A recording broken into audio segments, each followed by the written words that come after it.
Hi friends, welcome back to our channel. Recently, we have received somber news about the passing of some extraordinary talents. Today's episode is dedicated to honoring their memory. We will also recap the stars we have recently lost. Before we begin, we kindly ask for your support. If this video or the legacies of these remarkable individuals have touched your life, please consider giving this video a thumbs up as a sign of respect and remembrance. Former YouTube CEO Susan Wojcicki, a tech pioneer who was one of Google's earliest employees, has died after living with lung cancer for 2 years, according to her husband. She was 56. It is with profound sadness that I share the news of Susan Wojcicki passing. My beloved wife of 26 years and mother to our 5 children left us today after 2 years of living with non-small cell lung cancer, Dennis Troper wrote in a Facebook post. Troper said Wojcicki was not just my best friend and partner in life, but a brilliant mind, a loving mother, and a dear friend to many. Her impact on our family and the world was immeasurable. We are heartbroken but grateful for the time we had with her, Troper said. Please keep our family in your thoughts as we navigate this difficult time. Wojcicki, who was one of the most prominent women in Silicon Valley, had been involved with YouTube's parent company Google from its earliest days, when its 2 founders worked out of her garage in California to build a search engine. She later became Google's 16th employee and had worked at the company for nearly 25 years. Google's CEO Sundar Pichai expressed condolences in a post on X early Saturday, saying Wojcicki was core to Google's history. She was an incredible person, leader, and friend who had a tremendous impact on the world, and I'm one of countless Googlers who is better for knowing her. We will miss her dearly, Google CEO Sundar Pichai said on X. Wojcicki had served as YouTube's CEO for 9 years before announcing last year in a blog post that she would be stepping back from her leadership role to focus on her family, health, and personal projects that she was passionate about, CNN previously reported.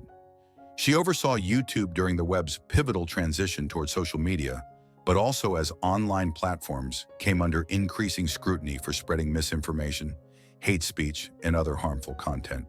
I'm so proud of everything we've achieved, Wojcicki wrote when announcing she was stepping down in 2023.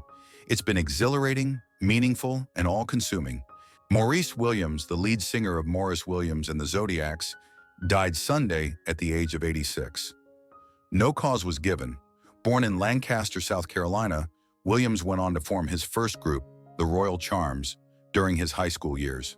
The North Carolina Music Hall of Fame reported his first major hit in 1957 with the song Little Darlin', which he wrote and recorded with his group, the Gladiolas.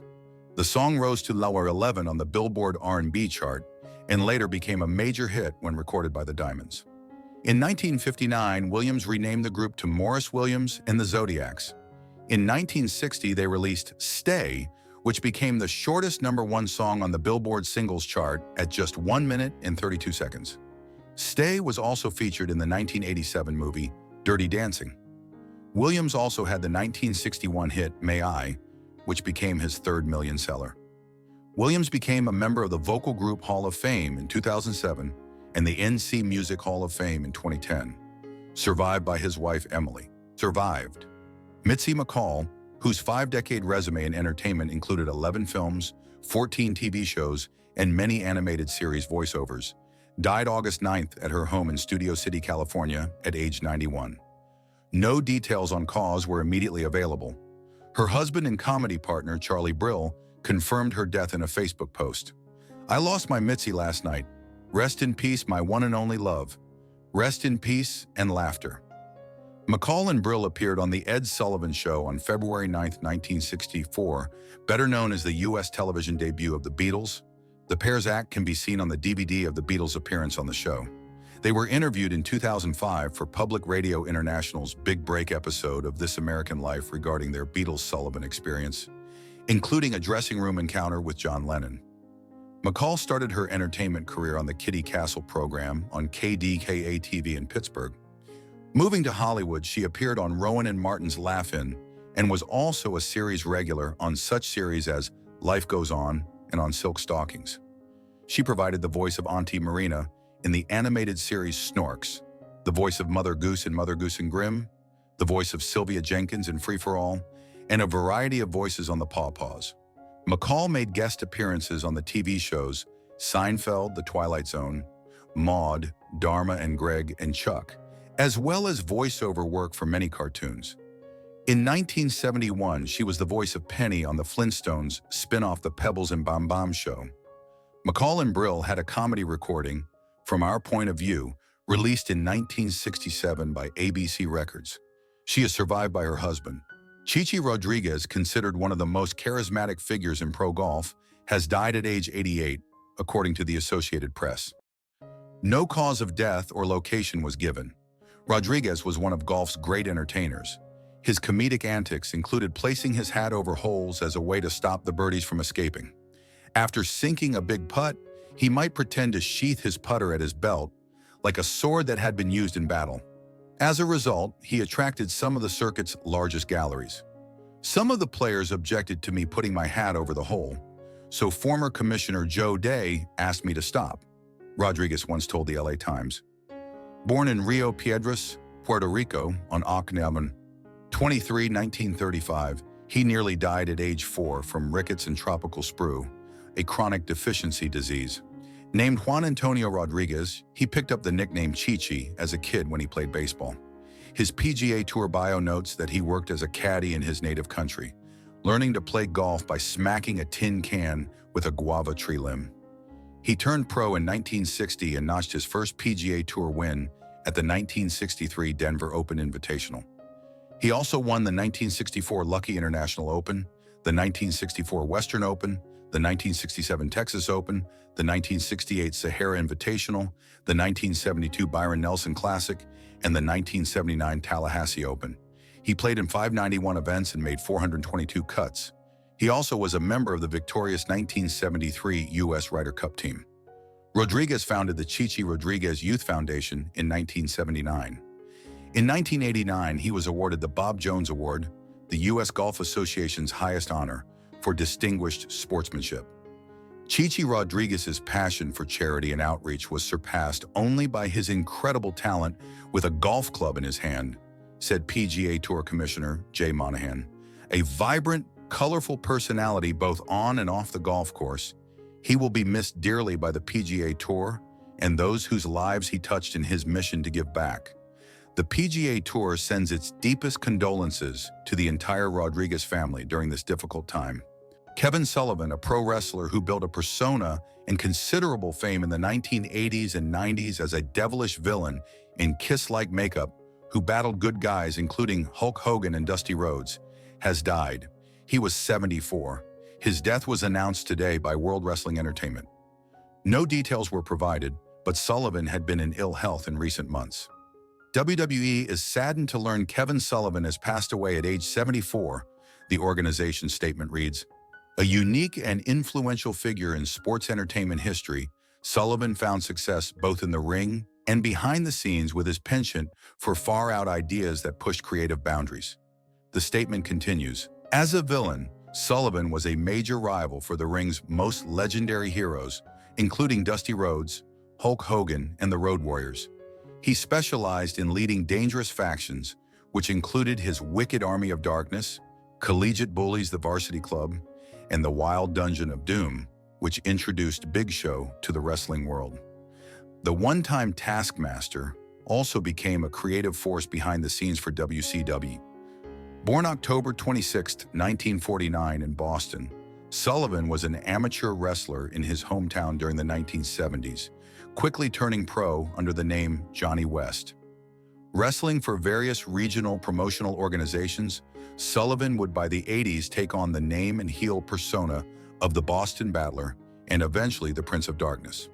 Taking full advantage of the decade's so-called satanic panic, Sullivan presented himself as a cult leader and an occultist, complete with a female valet known as the Fallen Angel. Sometimes simply known as Woman, she was portrayed by Nancy Toffaloni, Sullivan's wife at the time. Sullivan and Toffaloni divorced in 1997. 10 years later, Nancy Toffaloni Benoit and her 7-year-old son Daniel were murdered by then-husband Chris Benoit, a pro wrestler who died by suicide after the murders. Sullivan and Chris Benoit were rivals in the ring during the mid-1990s, By 97, Sullivan had devised a routine in which he heard voices from someone he called the Master. He lost a feud match with Benoit in 1997, apparently designed to allow Sullivan to pivot from ring performances to behind-the-scenes work as a wrestling booker. An on-camera storyline in which Sullivan lost his valet, played by wife Toffaloni, to Benoit reflected real life. Sullivan and Toffaloni divorced in 1997, and Toffaloni married Benoit in 2000. The double murder-suicide occurred in 2007.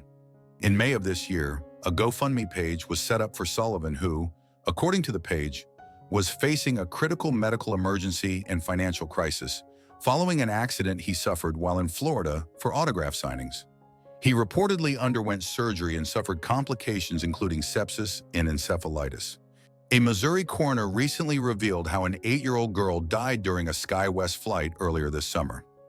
Carl Junction, Missouri, resident Sydney Weston suffered a medical emergency on SkyWest Flight 5121 from Joplin, Missouri to Chicago. The flight, which operated as United Express, departed from Joplin on June 13th. In a statement released at the time, the Peoria County Coroner's Office said that Weston's family immediately notified the flight personnel of her condition, and they began rapidly rendering aid. Upon landing in Peoria, she was not breathing and had no pulse, the office added. In a press release published on Friday, Peoria County Coroner Jamie Harwood announced that Weston's cause of death was due to complications of chronic primary adrenalitis. Adrenalitis refers to the inflammation of adrenal glands, which are located on top of the kidneys. After consideration of the circumstances surrounding her death in correlation with a review of the medical records, and after a complete autopsy with extensive ancillary studies, the cause of death has been determined to be complications of chronic primary adrenalitis in the setting of multiple infections, including strep and enterovirus. The coroner's statement read, "Infections can be associated with precipitating an acute adrenal insufficiency crisis in the presence of chronic adrenal disease," Harwood added. Little Weston also had duodenitis, inflammation in the first part of your small intestine, and thyroiditis, a general term for thyroid gland inflammation. Harwood said that the findings of the autopsy suggest that the young girl suffered from an autoimmune disorder. The associated diagnoses of chronic adrenalitis, duodenitis, and thyroiditis are suggestive of an underlying autoimmune disorder, the statement added. An autoimmune disorder is when your immune system mistakenly attacks the healthy cells of your organs and tissues, disrupting their normal operating function. In June, SkyWest told Fox Business that the flight was diverted to Peoria, Illinois, in order to assist the young girl. "We appreciate the efforts of our crew members who responded quickly to assist and the medical personnel who met the aircraft," the airline added.